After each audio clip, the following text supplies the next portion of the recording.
le téléphone, il faudrait jeter les fax, et puis les cartes postales. Et je voudrais simplement revenir sur ma première rencontre avec Bernard. Elle se situe alors que j'étais à Grenoble, engagé au Centre dramatique national des Alpes. Et j'étais très ami avec Philippe Renard, qui était un italianiste, qui fut évidemment aussi le collaborateur avec Bernard de la collection Terra d'Afri chez l'éditeur Verdier, mais cette chose-là se mise en place plus tard. Et évidemment, il y avait une intense activité littéraire, poétique, et sur les demandes de Philippe Renard, j'étais le lecteur des poètes et des figures poétiques italiennes qui nous invitaient très fidèlement et qui venaient très fidèlement, qui répondaient très fidèlement aux invitations de leurs traducteurs.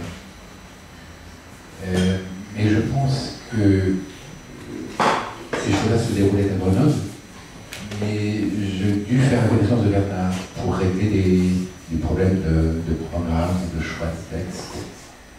Et au téléphone, on avait la conversation suivante.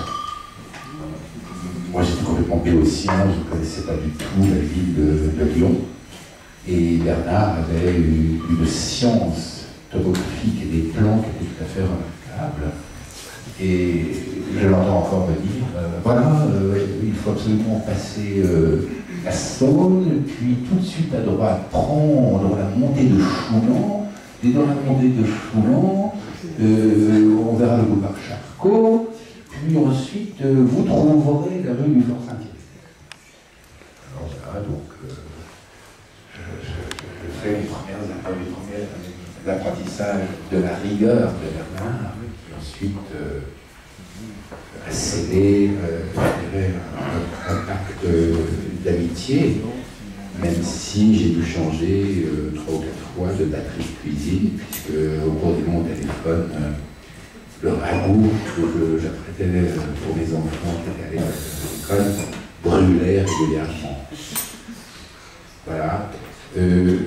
Tout ce qui a été dit sur cette précision de Bernard est absolument décisif, juste, et il entrait même dans son sillage de la rigueur, tous ses interlocuteurs, mais avec aussi de son côté un art de la comédie qui était tout à fait extraordinaire. Et je me souviens que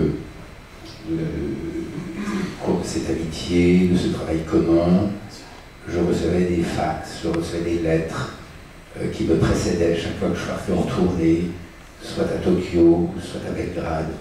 Et je regrette, je cherchais effectivement une lettre de lui, mais je la trouverai pour une autre séance, parce qu'elle vaut vraiment son poids d'humour, où je le trouvais donc, en Yougoslavie, à Belgrade, avant la guerre, qui occupera beaucoup la réflexion de Bernard d'ailleurs.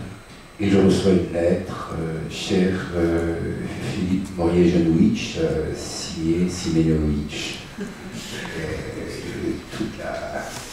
Toute la matière était d'un humour absolument irrésistible. Voilà, je vais terminer sur cette note de joie, parce que je trouve qu'elle appartenait tout à fait, et je pense que nous l'avons tous